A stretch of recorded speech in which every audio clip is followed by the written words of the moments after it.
कोई माय का लाल ऐसा नहीं है जो मुसलमानों से उसका वोटिंग राइट छीन ले। क्या नीतीश जी, आपने ही कहा था ना कि आरएसएस बहुत खतरनाक है, लेकिन आप उसकी गोद में जाकर बैठ गए। आज विधानसभा सत्र के दौरान तेजस्वी यादव ने सत्ता पक्ष के नेताओं की बखिया उधेड़ दी। और आपको पता होगा जिस तरीके से बीजेपी के एक विधायक द्वारा यह बात कही गई थी कि मुसलमानों से उसका वोटिंग राइट छीन लेना चाहिए, और इसी को लेकर आज नेता प्रतिपक्ष तेजस्वी यादव ने सत्ता पक्ष के से कई सवाल पूछे और जिसका जवाब किन्हीं के पास नहीं मिल रहा था।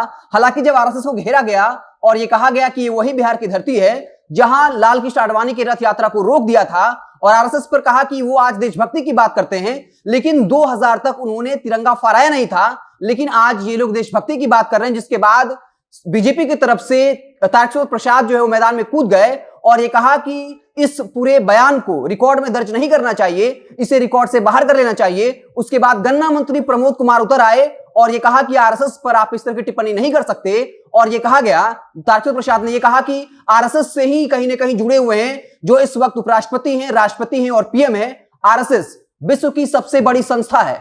आज तेजस्वी यादव ने कई मसलों को लेकर सरकार को घेरा और ये कह दिया कि जो सत्ता पक्ष है वो अपने आप में कॉन्ट्राडिक्टरी है।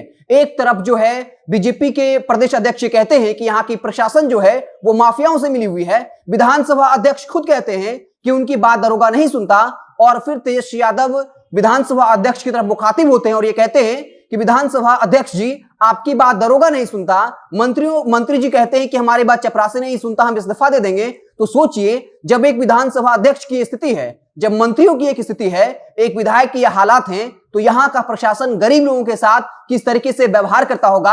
आपने ही ने कहा था कि 90% माफिया पुलिस से मिले हुए हैं और 5% माफिया को पकड़कर पुलिस अपनी वाहवाही करती है। और इस तरह के कई बयान दिए जहां बीजेपी और जेडीयू के अंतर्द्वंद की लड़ाई को दिखाया और सीएम नीतीश जी ये सवाल पूछ लिया कि नीतीश जी आपने ही तो कहा था कि आरएसएस बहुत खतरनाक है, हम मिट्टी में मिल जाएंगे लेकिन भाजपा में नहीं जाएंगे।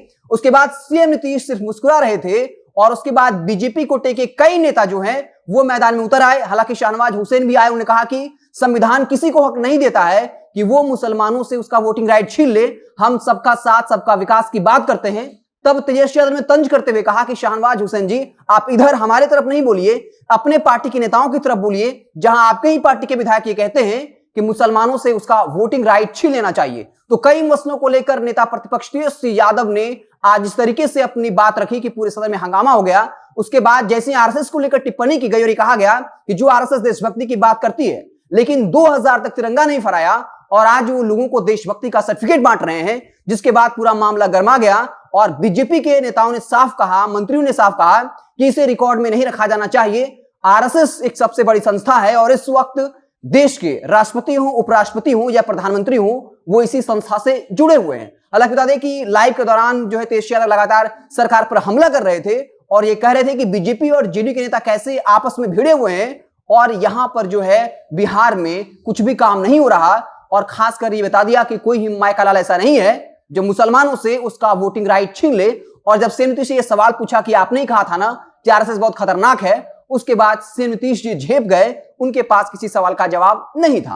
हालांकि बता दें कि ये जैसे ही बवाल बढ़ा उसके बाद विधानसभा अध्यक्ष जो है अपने आसन से उठ गए और फिर जो है ये कार्रवाई थोड़ी देर के लिए रुक गई। आप देखते रहे जनता जंक्शन, जैसे ही कोई और बड़ी खबर आएगी तो हम उससे आपको इत्तला करेंगे। बहुत बहुत धन्यवाद।